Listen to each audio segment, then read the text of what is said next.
Hello, good evening, and welcome back to another episode of Sportscast. You are joined back in the studio. We are live today. Last week we had a repeat show that was pre-recorded, but today we are live in the studio, so we are expecting a lot of engagement from our listeners all over the country, especially in Luton. So just before I introduce my co-host for today, I want to make an announcement again that we want engagement as much as possible from the community. And to call in, you can have a discussion with us on 01582481822. We will also be listening into your live comments and live views. You can message us on WhatsApp on 07779481822. And once again, as per usual, we are live on Facebook and YouTube. So without further ado, I'm back in the studio with my co-host Haroon, who is back here after a couple of weeks. How you been? Assalamu alaikum. Thank you very much for that introduction, Hasanayn. Salam. Yeah, it's been quite a busy few weeks for us both. I want to congratulate you on your fundraising dinner for Medina Masjid. I heard very, very good reviews about that. How did it go, by the way? Thank you very much. Yeah, so for the listeners out there, the reason why we didn't have a show last week is I was extremely busy fundraising for my local masjid. So for any listeners that do know me personally from Luton, my name is Hasanayn and I am part of Medina Masjid Luton.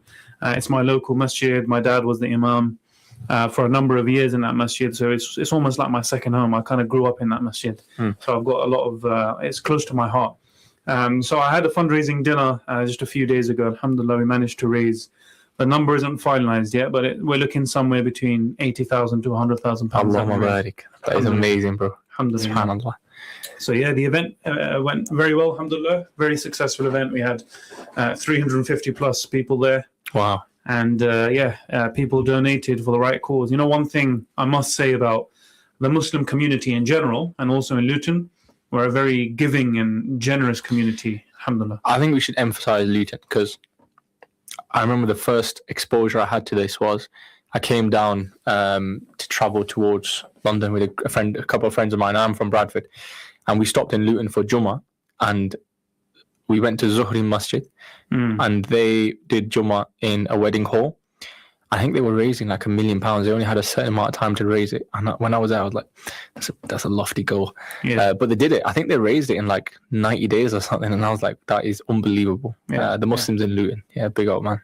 Yeah, no, honestly, I think sometimes the town of Luton gets a lot of slack. You know, it's not necessarily got the best reputation because of the crime. And, you know, let's be honest. Yeah, Andrew Tate doesn't help, and so does Tommy Robinson. They don't help. No. Honestly, a couple of weeks ago, we did have Luton Grappling Club and the head coach Salah Iqbal, along with the Brazilian coach Mikel Highlander, who's the second number 2 in the world in jiu-jitsu.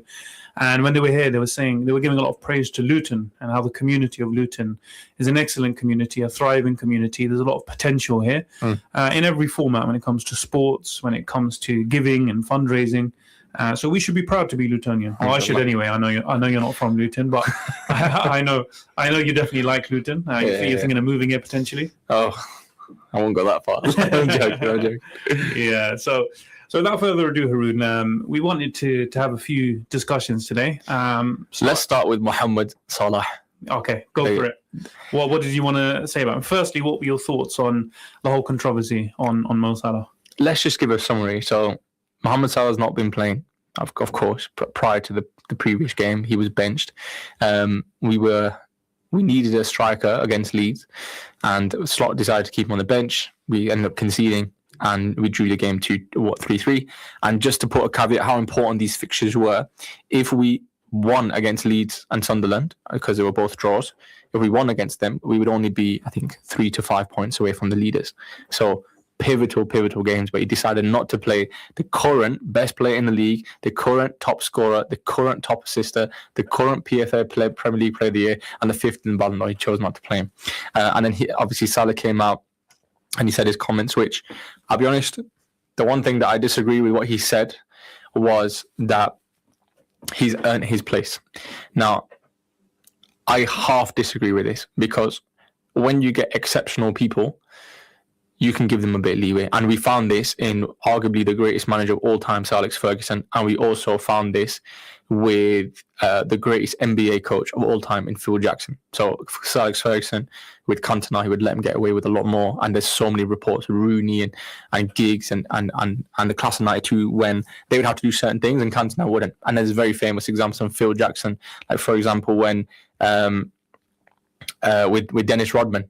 When everyone was training, Dennis Rodman would just come in and Phil Jackson would be giving a speech, but he would come in and he would go do his own thing and Phil Jackson would let him do it. In terms of man management, you have to recognize your talent and you've got to just let them do what they need to. Salah, I mean, he is arguably the greatest Liverpool player of all time, arguably. And if someone had said to me that he's this generation's Steven Gerrard, I'd be like, yeah. I mean, he's up there with Steven Gerrard. He's at the table of the greatest Liverpool player of all time. How you just benching him and not giving him a reason, not communicating. It's important that he said that someone at the club doesn't want him there and that they're not communicating. And then I saw a recent statement from Hansi Flick. I'm going on and on right now, by the way. No, go for it, man. I know it's your club at the end. I saw a recent statement of Hansi Flick where he said he approached Rashford and explained to him why he's not playing. And Rashford said, it's okay. Essentially said, it's okay. The team matters the most. But I was thinking Rashford is a lone player. He hasn't done anything for Barcelona. He's done really well. But he's not a legend in the club. He hasn't achieved anything. He hasn't won any trophy. He hasn't won anything individually. And he's getting an explanation why he's not playing. But Mo Salah, the best player in the Premier League last season, top playmaker, top assister, top playmakers, top goal scorer, PFA Premier League Player of the Year, Liverpool legend, been there longer than Slot has, knows the club in and out. He doesn't get an explanation. What is this about? It's ridiculous. And then obviously all the statements he were making and all the stuff that we had. But going on to Jamie Carragher as well, I mean, I really think he's tarnishing Liverpool legacy. I know a lot of Scousers would disagree, but I feel like Scousers, they're in their own world. And Carragher, he made that evident with his... I think he made a really bad divisive statement on Twitter where he basically said, he essentially insinuated that the real fans of Liverpool live in Liverpool. And the ones outside are not real fans. Now, Liverpool are global. You're alienating more people than you are not. Like, that is a stupid statement to make. What were his words? I know you said he insinuated that. I didn't actually see the comments that you're possibly referring to. But yeah, what did he say that made it? You could conclude essentially that he's saying only people in Liverpool are true Liverpool fans. So he said, word for word, no matter how big the player, the match-going supporters will always back a manager. There is a new generation of supporters who follow players more than a club. If Mo Salah left 2 years ago last summer, they would have taken their allegiance with him. There are some who would happily see Liverpool lose against Inter to increase the prospects of Salah staying and Arne Slot being sacked. But he's saying the match-going supporters would back him, essentially saying we're the real fans. That's what he's saying. They would back what he said. I personally think it's a bit of a stretch to say that he said other things too. But this is what people were understanding on Twitter. On social media about what he was saying, and I think it's just stupid. Really, it's dumb. End of the day, you've got an opinion. Salah's got an opinion. What gives your opinion more right than his opinion? Especially when he's a bigger legend for the club than you are, and that's fact. I'll be honest with you, Haroon. Right, I think it got a bit awkward between Carragher and Salah, and to be honest, when you got two legends of the club. I know obviously Carragher's not sitting at the same table as Salah, but ultimately he is a legend of the club. You don't want that sort of relationship and bickering going on. But just to speak in isolation of the Mo Salah situation, I mean, ultimately, Slot made a big decision. He was in a position where he's losing week after week. He's lost 6 out of 7 games. They've had a terrible stretch, their worst stretch for 50, 60 plus years. So he has to do something. I mean, Rooney said before he even took Salah off, if I was Jurgen Klopp, I would take Salah off just to make a statement that, you know what, nobody's safe here. So to speak about the Salah situation, to begin the season, he's not been playing well. And I'll give it to you, it's not only been him. There's been a lot of players that haven't played well. The defence... Let me just interrupt you there. So his problem wasn't that he was taken off. It was that he wasn't communicated why he was taken off and what he could have done to do better. That's the thing. He said, someone at this club doesn't want me here, and I haven't been communicated with at all. But I'll be honest with you, I do feel like Salah's comments were unprofessional, to say the least. Yeah, I agree with you. It was very unprofessional. But I think it comes from a place of love, and so does Steven Gerrard, so do lots of other different footballers. One thing I will say to back Mo Salah up is when you got the greatest of the greats, you need a bit of an ego, and I think that's what makes you great. Yeah, absolutely. If you're the type of player that is too humble, sometimes you're like, you know what, yeah, let me be there for the team and let me not play. Sometimes that mindset doesn't make you great. The fact that sometimes he is selfish, that's why he's that good. But to speak about what he did at the end of the day, I do think it was unprofessional to call out your club. I do think that he had a little bit of you can almost say childish behavior. And ultimately, you don't do that against your club, speaking out in public. The manager made a decision. He made the decision because the team were performing poorly. He took off Mo Salah. I don't think there's anything wrong with but that. that's the thing. There are other players who also weren't being taken off. For example, Wirtz, I mean, he plays really well, but he doesn't get the numbers. Yeah, so I'm the same with Isak. But Wirtz wasn't starting Konate. most games. He wasn't starting most games. Only recently he started to play games, but I mean, No, he has been starting. No. There's been loads of towards when he joined at the beginning of the season. He was No, but as in what we're talking about now, at the moment when he dropped Salah, loads of players are not performing. Or pretty much the whole back line. The only player who warranted the place, I believe, is Szoboszlai, and that's it. No, I agree. Szoboszlai has probably been your best player this season, but let's be fair to the whole situation. If you look at Liverpool, their last 5 or 6 games, they've had much better results than they did before. I mean, before they were losing 6 out of 7 games. Recently, although they haven't got maximum points, they haven't been losing like they were before. So Slot has made some changes. No, but they should have been. There were games they should have won. Like against Leeds, we were 3-1 up. No reason to lose that game. We were 2-0 up. Mm-hmm. And we made it 3-2. Then they leveled, and then also Sunderland as well. Let's go over some of Salah's records. Yeah, just going to read them off. So. Liverpool's all-time Premier League top goal scorer. He's got the most goal contributions for one club. Bear in mind, everyone else on that list came into their clubs at youth level. Salah's only been there since 2017, so essentially 8 years. The only person in Premier League history to record 10 goals and 10 assists in 4 consecutive seasons. Most goal contributions in a 38 PL season, so he broke the record at the time. Obviously, Haroon's taken that now. Most away goals in a single Premier League season, most opening day goals, fastest player in Liverpool history to get 50, 100, 150 goals. Consistent, so he's got 20 plus goal in all competitions, like in nearly every season. 6 consecutive seasons with 30 plus goal contributions. We're talking, he's got 2 Premier League golden boots. 4 Premier League golden boots, 2 Premier Leagues. He's got the most PFA player of the years ever in Premier League history. Also as well. And I think he's got the most Champions League goal for Liverpool ever in history. So we're talking generation great all-time for Liverpool. And then arguably if someone said, okay, he's in the list for best Premier League players all time, I wouldn't be surprised at that also. I know there's obviously Henry, Ronaldo, and then obviously put Salah there, put a few other players in there. But I wouldn't disagree with a single thing he said, but I don't think that's the conversation here. I mean, what do you think about Carragher's comments about AFCON? Salah and AFCON? What did he say exactly with AFCON? Okay, so I'm going to put quotation mark because I don't know the word for word, but he essentially said that Salah he said he's selfish. He did a Monday Night Football piece on him, went a bit personal. He said he's a bit selfish. He hasn't won anything for Egypt. And he said Egypt's a very successful nation. I did see that video, yeah. And he said he hasn't. But, so go on, I want to hear your take on that.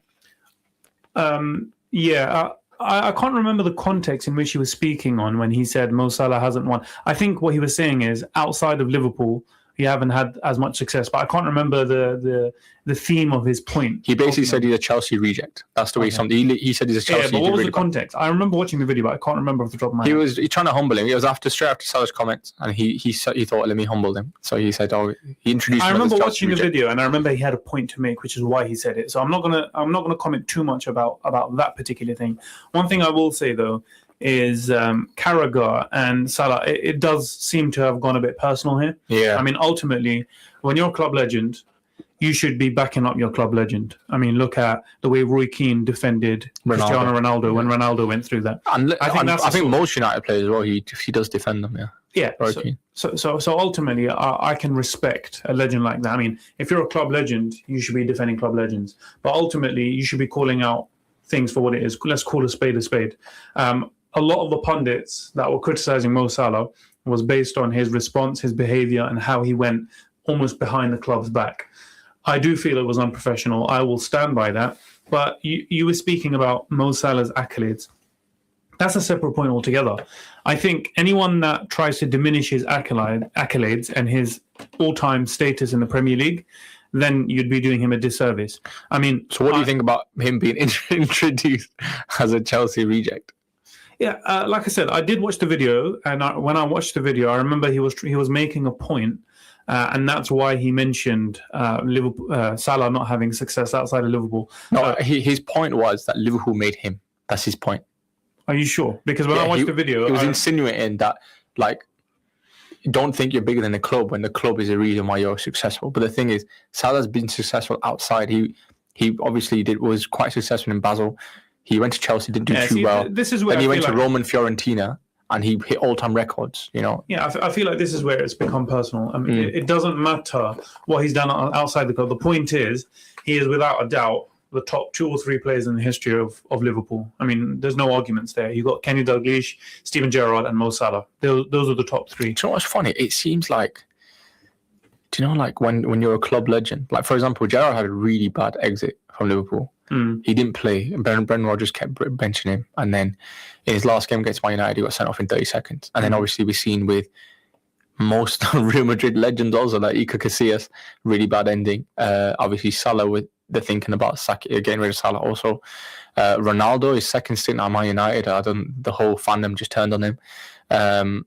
It seems like when you're a legend of a club, if you overstay your mark, it's like, you know, the whole saying, you either die here or live long enough to become the villain. It's almost like that with football. Quoting Batman there. Yeah, it's almost like that with Batman. It's with Batman with football. I hear what you're saying. It's almost like a dog-eat-dog world. That you have to have a level of ruthlessness when it comes to performing for your team.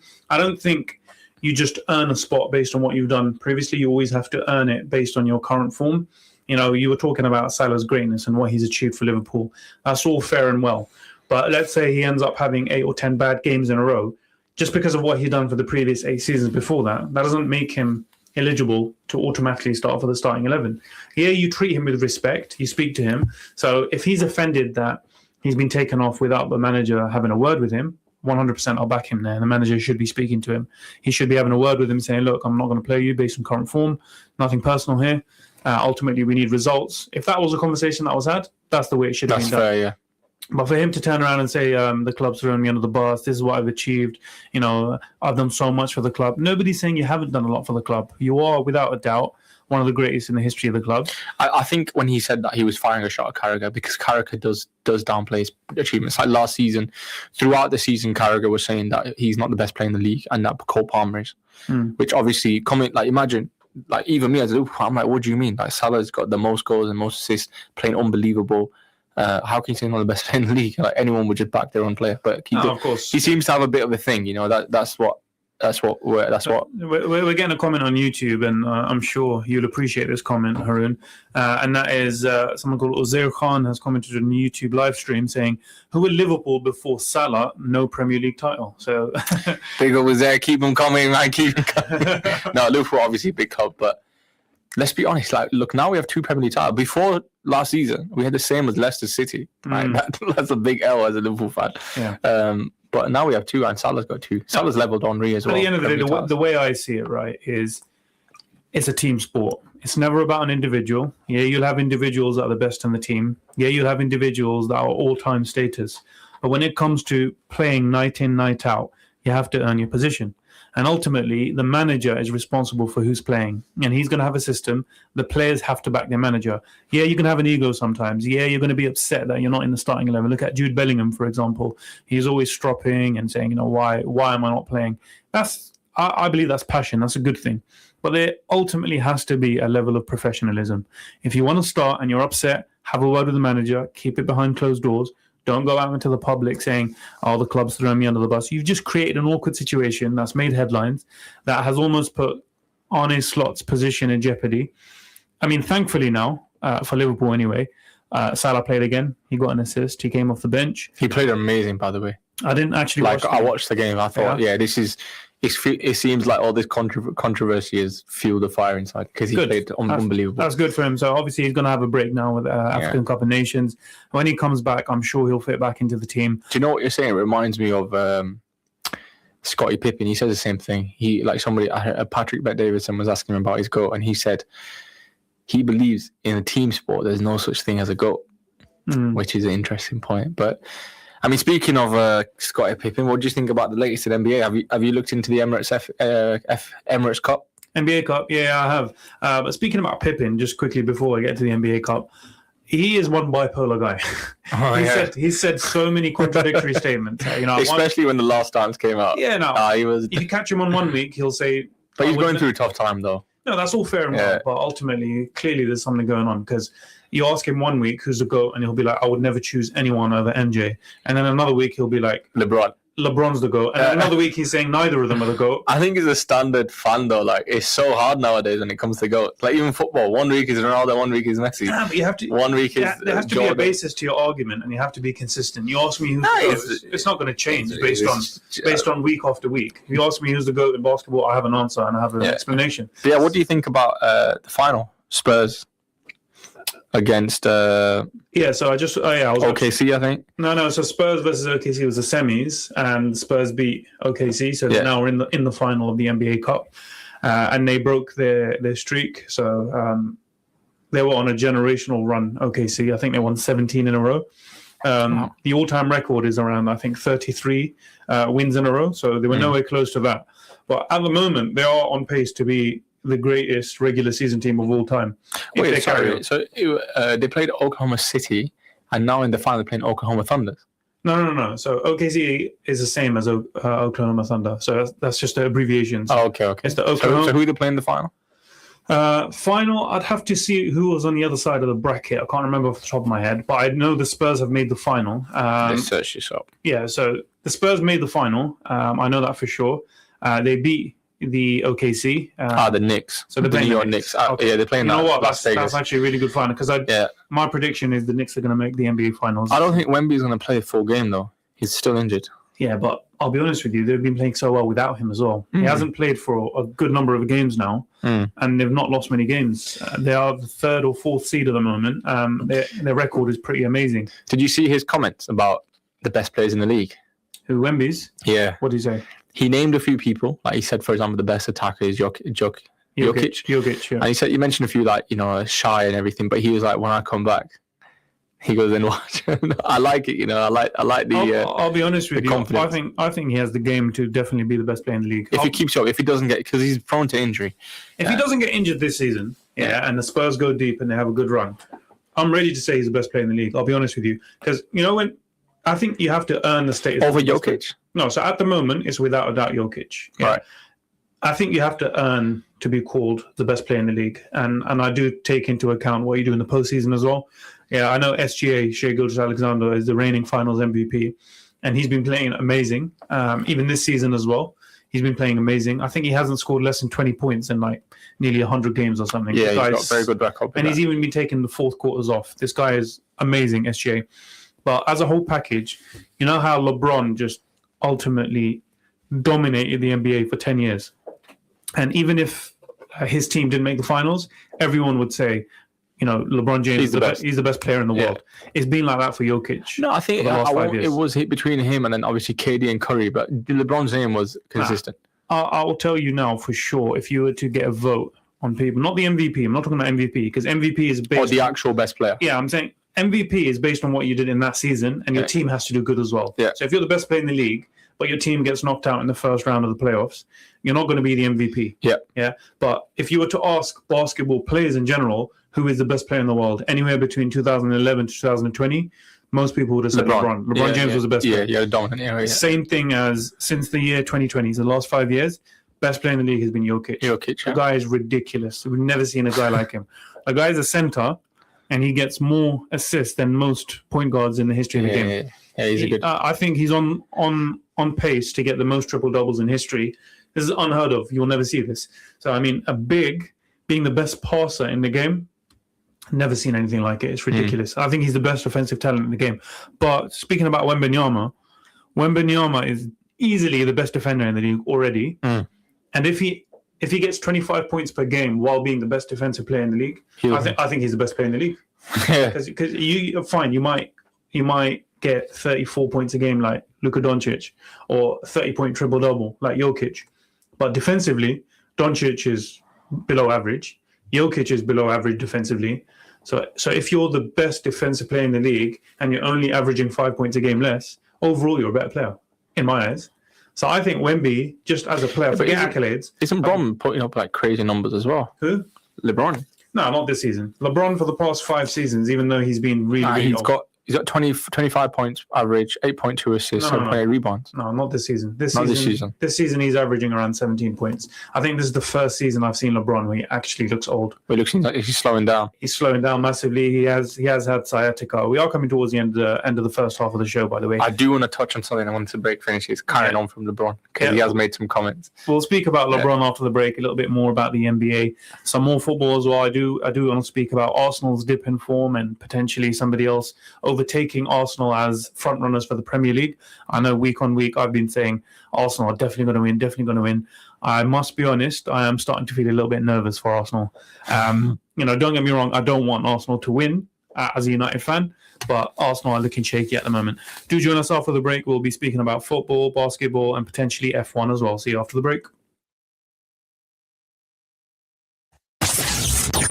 This program will continue after the break. Continue listening to Inspire FM. Inspire FM. Inspire 105.1 FM.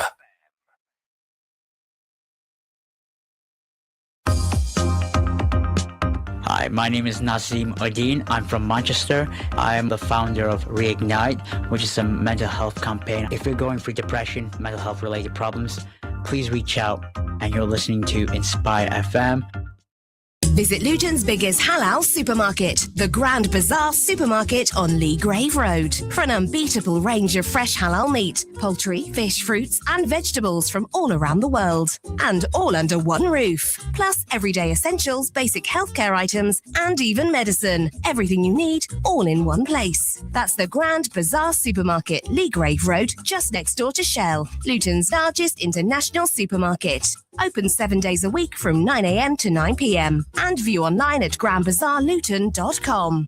Greystone Solicitors are committed to protecting your rights and fighting your corner to ensure you get the best possible results. Specialising in immigration matters, employment issues, family matters, personal injury, medical negligence, civil litigation and housing. Need help with your immigration problem? Greystone Solicitors provide free immigration drop-in clinics every Friday. Call Greystone Solicitors today on 01582 343 453 or visit us at 275 Dunstable Road, Luton, LU4 8BS and begin your journey towards justice today. Westbourne pharmacy हफ्ते के 7 दिन सुबह 9 बजे से लेकर रात 9 बजे तक खुली रहती है। हमारी सर्विसेज में शामिल हैं travel vaccinations, stop smoking, diabetes check, बच्चों की ग़िज़ा और बहुत कुछ। लुटन और डंस्टेबल में फ्री प्रिस्क्रिप्शन, पिकअप और डिलीवरी सर्विसेज भी की जाती है। इसके अलावा आप मेडिसिन के इस्तेमाल के लिए फ्री मशवरा भी ले सकते हैं। वेस्टबोर्न pharmacy 198 B Dunstable Road, Luton, corner of Westbourne Road. Telephone 01582 419 432. Inspire FM. Are you ready to embark on a journey of purpose and impact? The East of England Ambulance Service is recruiting now. Are you seeking training and a new career or looking for a challenge in development? Start your career for life with East. Apply now for roles in frontline emergency operations, control rooms, support services and non-emergency transport.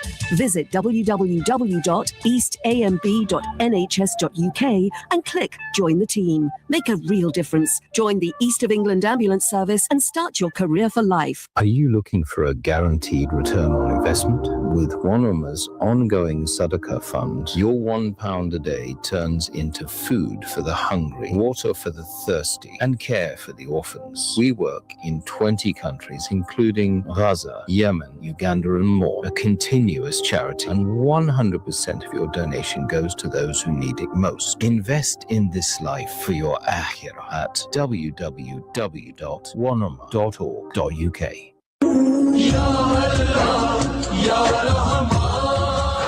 आज भी हम दीन के मामलों में लाइल्मी की वजह से बहुत सारी गलतफहमियों में मुब्तला हैं और इल्म हासिल करना हम पर फर्ज है। हमारे इल्म में इजाफा करने के लिए मैं पेश करती हूँ प्रोग्राम दीन और दुनिया। Every Thursday at 11 a.m.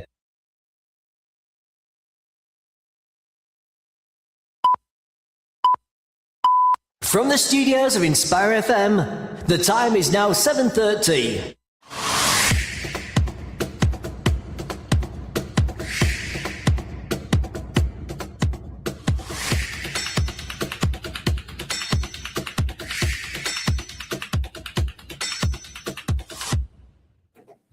Hello and welcome back to the second half of Sportscast. We are live in the studio today. We are joined by myself, Hasanayn, and Haroon is with me here in the studio. Before the break, we were discussing a little bit about the Premier League, the Mo Salah controversy. We ended the first half speaking a little bit about the NBA. Now, in this second half of the show, we'll be speaking a little bit more about the Premier League, Arsenal's dip in form, who could potentially win the league, a little bit more about NBA, and also we want to speak about F1 as well. We are aware there's some F1 supporters out there, and we know the season just finished recently. So without further ado, Haroon, I'm going to let you kick off. I'm going to put the ball in your court and let you decide what you want to start on. You mentioned Arsenal before the break. You're saying that they look like they're slipping up, but whenever I look on my app of the scoreline, I'll see like maybe a team's level, but Arsenal will always get it. They'll always win the game, you know. I think they lost against Aston Villa. By the way, Aston Villa, they got? I think it's 9 wins in a row now. Ridiculous. They're third in the Premier League, and they're doing really, really well. When we started Sportscast, we were speaking about Aston Villa looking really poor. They're not winning. You know, they were in the relegation zone at the beginning of the season. Yeah. And then since then, they didn't score a goal, I think, for like 7-8 games or something. What a turnaround, man. What a turnaround. I think, do you know, Emery, this is a direct thing at Arsenal fans, but Arsenal, you guys big up Arteta way too much. Emery's a superior manager in every single way. 100%. Yeah. I rank Emery above Arteta. I think Arteta's average, man. I don't rate him that much.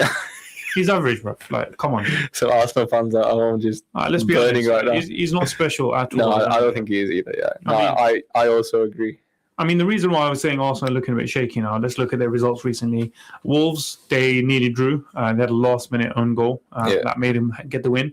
If they didn't get that own goal, they wouldn't have been first right now. Yeah. They lost against Aston Villa in the last Premier League game before that. Yeah. 2 games before that, they drew against Chelsea. Yeah.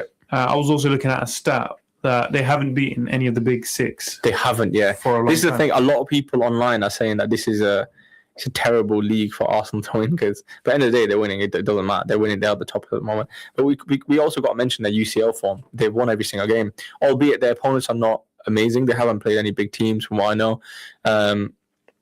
I think it just goes to show the quality of the Premier League. Growing up, when I first started watching football, the best teams in the world were the English teams. But then very soon after that, the La Liga teams just took over. The Barcelona and Real Madrid. And they were dominant. They were easily great. Even in Europe, even the Villarreal and Sevilla, they would be in Premier League teams. Yeah, and we couldn't compete with Real Madrid and Barcelona for years. But ever since Messi and Ronaldo almost left Spain, English teams have taken over again. And since then, it's just gone from strength to strength. I mean, this season, we've got six teams in the Champions League. We could have had 7, but we've got 6. And it just goes to show, I think, we are the strongest league without a doubt. We're easily the strongest league in the world. Yeah. I think this season, any of the English teams could win potentially the Champions League. Real Madrid aren't looking good. And Real Madrid are the team that normally are the team to beat. Even when they're playing bad, they win. Yeah. PSG, obviously, reigning champions, you still got to give them their respect. But outside of that, I think the English teams definitely have a shot of winning the Champions League. The thing is, it seems when they go deep in the competition that it's almost as if they buckle. Like, I remember Pep for years, he would dominate the Premier League. He knows exactly where every substitution was meticulous. But as soon as you go into the Champions League, it's almost like he just threw everything out the window. Like, I remember when he played his final against Chelsea, in the whole season, Fernandinho was playing CDM. Or someone was playing CDM. I think it's Fernandinho or whatever. And he switched it up and played someone else there. And then they lost. For some reason, he changed something up. Yeah, but I mean, look, now it's different. Speaking of Premier League teams, I've been seeing some reports on Twitter that Amorim's job is at stake, well and truly. Like, it's not a matter of if, it's a matter of when, which is weird to me because he's been winning. Well, let's see if that's true. I'm not sure if that's true. It could just be complete speculation. It came from Indicator News, and they are like, they've got a lot of things right. They called Isak joined Liverpool way before.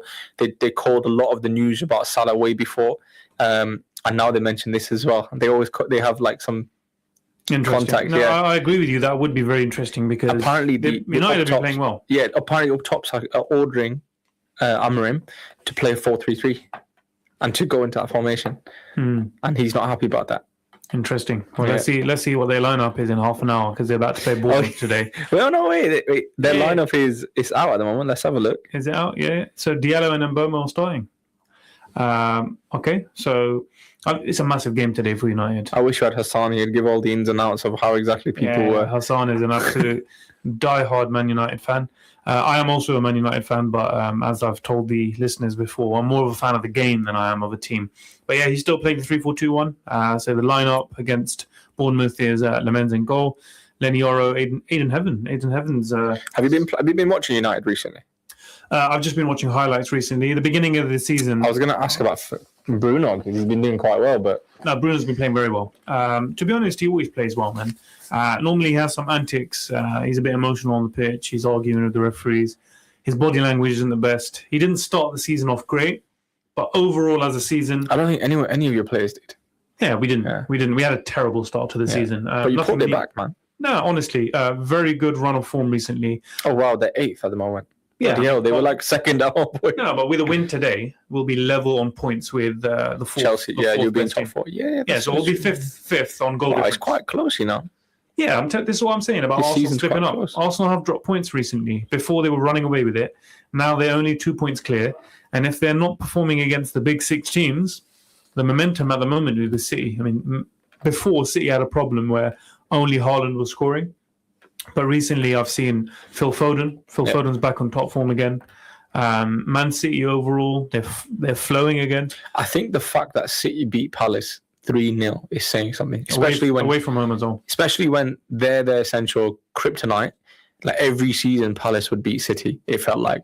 And obviously Palace they just won the FA Cup. They've beat Liverpool in the Community Shield and they beat them recently. They've been playing really well. And then City 3-0. Yeah, now City have been. I think that's saying so. I think that it's one of them things, you know, when objects are closer than they appear in the mirror. It's for Arsenal. I think Arsenal fans should be worried, you know. Arsenal fans should definitely be worried. I mean, Man City in December have been amazing. They beat Fulham 5-4. Haaland only scored 1 goal. They beat Sunderland 3-0. Sunderland have been amazing this season as well. And again, without relying on Haaland, Haaland didn't score a goal. They just beat Real Madrid 2-1 as well, and then just beat Crystal Palace 3-0. So before they started off the season overly reliant on Haaland, I mean, Haaland scored more than 90% of their goals. But recently, Haaland's slowed down.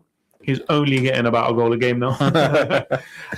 It seems like whenever it's a World Cup year, Haaland just turned it up to 6th gear, man. He's ridiculous. He's ridiculous, I mean, But once someone else wins the World Cup, then Haaland will get snubbed for the Ballon d'Or, something like that. I mean, if you're going to talk about international, Haaland doesn't have a chance, does he? But no, you say that, but he got a really good return internationally. No, I know. Have you seen it? He's got 50-something goals in 40-something games. It's ridiculous. I mean, with Norway as well. This guy's going to break records. Yeah, I mean, Cristiano Ronaldo's international record could be at jeopardy. Cristiano Ronaldo's Champions League goal scoring record could be at jeopardy. No, I think that will definitely get beaten. It's just because they play more games now.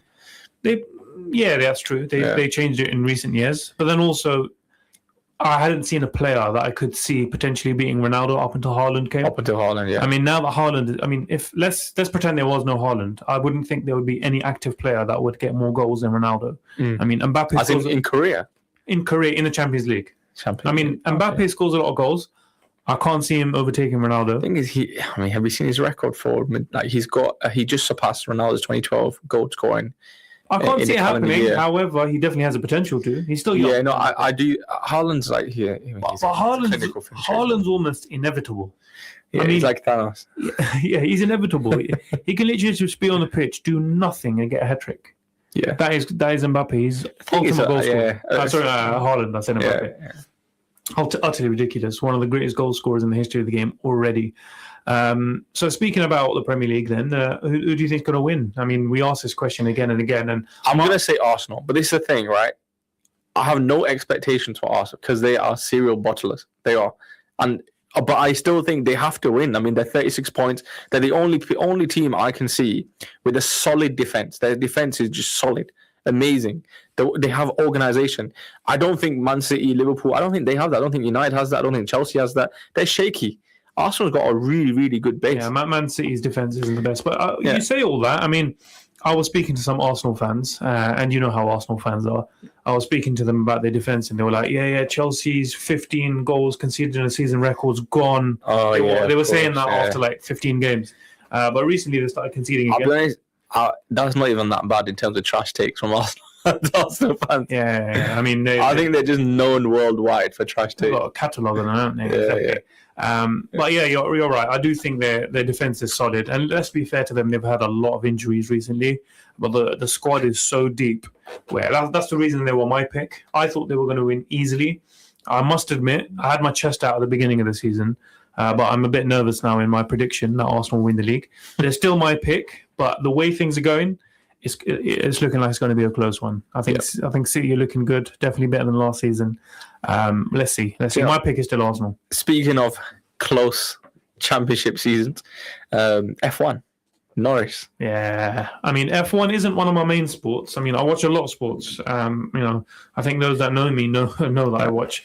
You name it, I probably watch it. Yeah. So F1 I do watch, but not as much. But this season, definitely towards the business end of the season, I was watching it, and Lando Norris with the win. Let me give a quick summary for those who maybe don't watch it or they're not caught up on it. But essentially, this season, McLaren had the best car, and it was between Norris and Piastri. They were just getting podium after podium after podium and winning Grand Prix, and it's between them.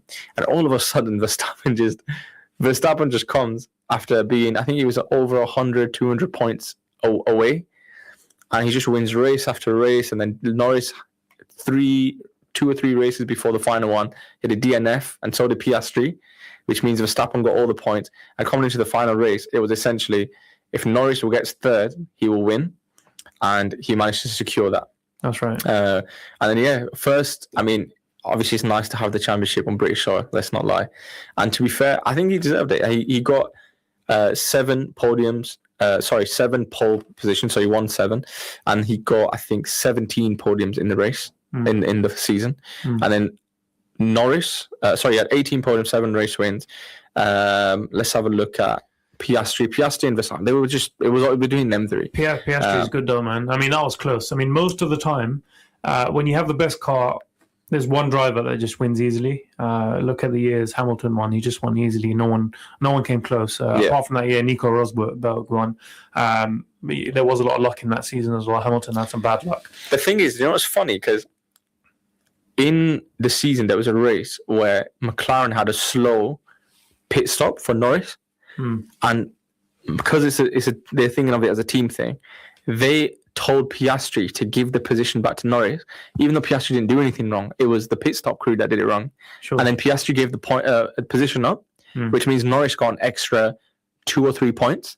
Right. And because of that, Norris got to beat Verstappen on points in the final race. Right. If they didn't do that, Norris wouldn't have won the championship. Yeah, well, that's what you're supposed to do as a team. I mean, this is the thing. It's different in F1 though, because although it's a team, the drivers are competing against each other. Yeah. If Piastri said, I'm not doing that, I don't think many people would have said anything. And also, Verstappen wouldn't do that. This is the thing. Yeah, this is the thing. He's ruthless. This is what I'm going to give a really controversial take. Yeah, I do not think Norris or Piastri, or let's say Norris, I don't think Norris is going to win another championship. Purely on the fact that when you look at serial winners, they have a killer mentality. They do not want their opponent to breathe. Look, Jordan, Ronaldo, Messi. And Norris, if he had that, this is what I'm thinking, right? This is my take. He would have won the final race. He would never have settled for third. Because now he just about scraped it. If you're a killer, if you really want people to think I'm the best, I'm here to stay, I'm going to win lots of championships, you're not going to settle for anything less than first. I'll be honest, I'm not going to comment on something I don't know too much about. However, one thing I will say is all the momentum was with Max Verstappen. I don't know what Red Bull did in terms of did they change anything with the car that made them more competitive with McLaren? It was more neck and neck. And the reason why Verstappen won the last 4 or 5 races is his skill, and the cars were on a similar playing field. I know at the beginning of the season, McLaren had the way faster car. Yeah. Now, I know Verstappen towards the end of the season started getting a lot of wins under his belt. Yeah. Does that mean as well that the car also improved, or was it just Verstappen's skill? I'm not 100% sure because I haven't been watching it as much. They made a change, and obviously Verstappen's skill. Like, he's arguably the greatest driver of all time. But coming on to that, well, you would say Verstappen's already arguably the greatest driver of all time? He's arguably the greatest driver of all time. As in, I'm not saying he is. I'm not saying he definitely is. For me, I still think Hamilton is up there. I still think he's arguably the best. Like, he was on there from the first season. He did really well in a rubbish McLaren car. Then he won with McLaren as a rookie. Because let's clarify something here. There's two different conversations here. One is the greatest of all time, and one is the greatest driver of all time. They're two separate conversations. Verstappen's in that conversation already. So when it comes to the greatest of all time, I think Hamilton. It has to be Hamilton. No, this is a thing. People are between Schumacher, Hamilton, Senna. No, but I mean, ultimately Senna. No, this is where there's two conversations. So as a driver, people say Senna. Yeah, Senna was the best driver anyone ever saw. That's what they used to say. But as the greatest of all time, you have to talk about. No, they still say Senna. So I know they do, but I don't think you've got enough of an argument there. No, but it's the same with, for example, let's say this is probably a bad example because Messi has more trophies than Ronaldo, but a lot of his trophies were Copa del Rey. But people decided he was the best when he won his third Ballon d'Or. People saying he's the greatest of all time. Same thing with Verstappen, same thing with Senna. It's not about trophies, it's about what you feel when you see that person play. Trophies matter. There has to be enough of trophies, though. No, but that's it. I'm saying with Senna, it was the way that he drove and his attitude towards driving. Yeah. No, some people do put him in the GOAT conversation, but I think the thing with Senna is there's a caveat with Senna because when he raced against Prost, they had a different point system where, let's say you won, let's say you had 13 races, you would only pick, for example, the points from 10 races of your choice. Oh, is it? Yeah. Wow. So, whereas they didn't accumulate every single race point, they picked from, let's say Senna, he did really bad in one race. Oh, cool. Scrap that one. Pick this one is the best one. So, there's a bit of a caveat on his wins. Yeah, but it was the same for everyone. So, you can't penalize him. No, but compared to, for example, that championship winning, compared to Schumacher, Hamilton, where every point was counted. They couldn't choose their best races. No, that is interesting. Yeah, so there's a star against his name. I do think. I mean, ultimately, when I don't know too much about something, I won't give too much of an opinion. I'm just saying, based on the historians of F1, they do say Senna was the greatest as a driver. A lot of people say that. I remember when I used to watch Top Gear, they'd done a whole episode on it. There's a movie about it as well. Did you watch Hamilton race? You've obviously seen Verstappen race as well, right? Yeah, so I started watching F1 basically when Sebastian Vettel was winning 4 in a row. That's when I started watching F1. Yes, yeah. I've always kind of been casual, I must admit. Yeah. I've always watched highlights. I've never tuned into every race. So I've always kind of known what's going on, but F1's not one of my main sports. Yeah. So I'm very well aware of Hamilton's accomplishments, Vettel's accomplishments. My favorite driver growing up was always Fernando Alonso. I remember watching him. I rated him massively because he never had a competitive car for so many years. Yeah. But he was always going down to the wire with Vettel and something. The thing with him, he's not just F1. He's a full-on driver. Like, he's won Le Mans. He's won Daytona. Yeah, he's same with Verstappen. Like, do you know Verstappen? I don't know if you know this, but at one point he did a 24-hour sim race, and then because you do Le Mans, like, you swap drivers every 3 hours, right? Right. In that 3-hour break, he went and raced F1. Serious. Came back and just carried on sim Verstappen, yeah, he's just a legend. He lives it. He lives it. I must admit, I mean, when Verstappen burst onto the scene and he won that first F1 championship, salty. This thing, people are saying it's karma for that because that he should never have won. That was unfair. The rules were changed. That was so controversial. Yeah. I remember watching that. I was so angry. Yeah. That what happened to Hamilton. That was, and I remember Tito Wolff. Run that he went. I'll be honest. I think Toto and everyone else, all the Mercedes team, they should have pressured it more. It was completely unfair. They just made a rule out of nowhere. We should have seen a bigger backlash. They should not have let that championship go to Hamilton. It's one of those ones where it's so awkward. You don't know what to do because they had to make a call. The thing is that really elevated Hamilton in the GOAT conversation. The way he handled that, because as an athlete, it always helps your case to be the best of all time. If you are bigger, if you do things that are bigger than just the sport. Yeah, like Muhammad Ali and all this, and obviously Ronaldo. I don't know about Messi, but Ronaldo definitely done something bigger than the sport. Yeah. And Hamilton, the way he was just like graceful in defeat, even though he knew it was clear cut, just like whatever fraud, whatever just happened. Yeah. But yeah, I mean, he's good, man. Well, Hamilton's good, but he gets a lot of hate. It's interesting what you say about Norris, though, about next season. Well, you predict he's not going to win again. I was reading up on next season, and apparently they're going to make some of the biggest changes they've ever made in F1 history. Crazy changes, yeah. And it's going to make it much more difficult to repeat. So let me just summarize it. They're going to get rid of DRS.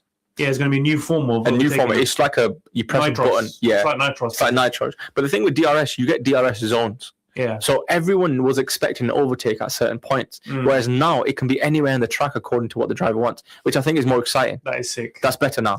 Yeah. And then 2, they changed the car to be 50% electric, 50% engine. Will that make them faster? Well, you're not sure. This is the thing. A lot of the drivers, they don't like it, and also the tires have changed. No, as not well. liking it is one thing, but will the cars be faster? No, they'll have a lower top speed. Oh, is it? Okay. Yeah, a lower. I think they'll be faster around corners. Or you're not sure? I remember reading. Maybe with the boost, possibly. But there's other things as well. Like, for example, they're adding 2 more teams, Audi and Cadillac. Yeah. So now going to be 22 drivers. Well, Audi's replacing Kick Sauber, but Cadillac's joining. And apparently now, the driving is going to be very similar to sim racing drivers. So people like Alonso and Hamilton, theoretically, they're going to suffer a lot more because they're traditional. Whereas Verstappen and Norris, people who grew up on sim driving, they're going to do really well. What's sim driving? Do you know, like people, they'll get a huge setup and it will simulate the actual experience of driving an F1 car. So the whatever you're on will move. You'll experience a G-force to some extent. And you can get it, like, for example, in London, they have an F1 arcade. You can go and sim drive on them. Okay. They're expensive rigs, though. It's a they're simulator. Up to like, that's what sim is standing. Yeah, like it's up to like 30 to 60 grand for a rig, which is crazy. Another thing is, it's interesting with driving techniques. Like, for example, Verstappen's a very front wheel driver, whereas Hamilton's a very back wheel driver. Like, he will kind of skid out when he drives because that's how old school cars were. Whereas nowadays, there's no skid. It's very tight. It sticks to the ground, which is why Hamilton has suffered a bit in the Ferrari because it's not actually, it doesn't prioritize what he wants. I want to speak about the physicality of F1 because a lot of people don't know. And a lot of people, I've heard people in the past saying, yeah, but F1's not really a sport. And I just turn around and start laughing and I'm like, oh, how little you know. Honestly, F1 is so physical. I was watching... I think we got a comment on YouTube, actually. Do you think Norris deserved this championship? Yeah, so a couple comments here. So Tayyab Ali said, Liverpool are no one without Salah. Whoa, big statement. Big statement. Mohsen Iqbal said, do you think Norris deserved this championship? I mean, because there's so many races, I don't think you can say they don't deserve the championship. The thing is, Verstappen got more wins than him. Yeah, 8 to 7. Who had more podiums, though? I think Norris had more podiums. I think the most podiums was to Piastri. Yeah? Yeah, he got the most because podiums. Piastri led for the most time, isn't it? And then Norris overtook him. This is the thing. McLaren's team tactics actually shot Piastri in the foot a lot. Right. Yeah, like even in the final race, I was watching it as well, and they didn't let Piastri pit for a long time. Basically, essentially, they were like, Norris is... No, but they always do that, though. If you can help your teammate secure the championship, you do it. I mean, of course. I think that's just that's the competitor in me. Like, if I was... I would not put up with that. I mean, Piastri's a better man than I am. Do you know what makes Verstappen so good? I mean, Piastri could help Norris this season because he was a good driver and they were kind of close in points and he was competitive. But Yuki Tsunoda was basically a non-factor this season. He's already been sacked for next season. He's not going to be part of Red Bull. Don't get me started on him in the final race, man. So Verstappen had no help. And he almost won the championship again. It just goes to, he's the best driver in the field, without a doubt. Yeah, there's no doubt. He's like LeBron at this point. Like no one, LeBron was young. But look, Tsunoda, can you imagine, Norris was overtaking Tsunoda, right? Tsunoda was like, he said to his team, don't worry, I've got it sorted. And he knows he's not going to be in F1 next season. So it's like... He's not going to be in F1 or he's not going to be in Red Bull? He's going to be like a reserve driver for F1, for Red Bull. But he's not going to be a driver. It's just a reserve driver, right? So he knows, okay, I'm not driving anymore. Why don't I just whack into Norris? Like he could have done that for his team, just be like, take him out the game, But he didn't do that. And Norris just overtook him, and he was off the track as well. And then they gave the penalty points to Tsunoda instead of Norris when he overtook him off the track. That is scummy, though. Imagine doing that. That would be so scummy. Yeah, but that's... you could also say... You could argue that McLaren making Piastri give Norris a position, even though Norris didn't do anything to deserve it, that's scummy as well. You can argue that. No, but clearly they felt that Norris was going to win the championship. So no, this was earlier on. This was one of the starting races. What was the reason behind that move? They gave Norris a slow pit stop, and they were like, "Yeah, give him the position," even though that's got nothing to do with Piastri. Piastri was just driving, doing his thing. And what positions were they at that particular time? I can't remember the position, but he made him go ahead. I think you need context. I'm not 100% sure. I'm not going to comment, but definitely you need context of what's going on. I'm just going to read a couple comments. Imran has messaged on WhatsApp saying McLaren screwed Piastri. Sorry, that comment's gone yet. McLaren screwed Piastri at Monza GP. That's probably the same one that you're discussing. We've had another comment by Mohammed Iqbal. If you were to choose a driver pairing either Max and Schumacher on the same team versus Hamilton and Senna on the same team, who would you put your money on? Very, very good question. We are nearly towards the end of the show, so I'll let you quickly answer. Max and Schumacher versus Hamilton and Senna. Yeah. I think Max and Schumacher would be deadly. Like, I think they would just destroy everyone. They both have the killer mentality. I choose Hamilton. But I think Hamilton and Senna are more pure drivers, though. Like, they're clean. Hamilton's the cleanest champion ever. I'll be honest with you, Schumacher, from what I saw, wasn't that skilled as a driver. He just had the best. He was aggressive, and he was dirty like Max was. Yeah, but I think Senna, they say, is the best pure driver of all time, and Hamilton. Do you know what? Yeah, I'll go with Hamilton because they're drivers. Yeah. Interesting. So you got your answer there, Mohammed. Please join us next week. We wanted to discuss more, but that is the end of the show. Join us next week on Sports Take. See you then. Bye.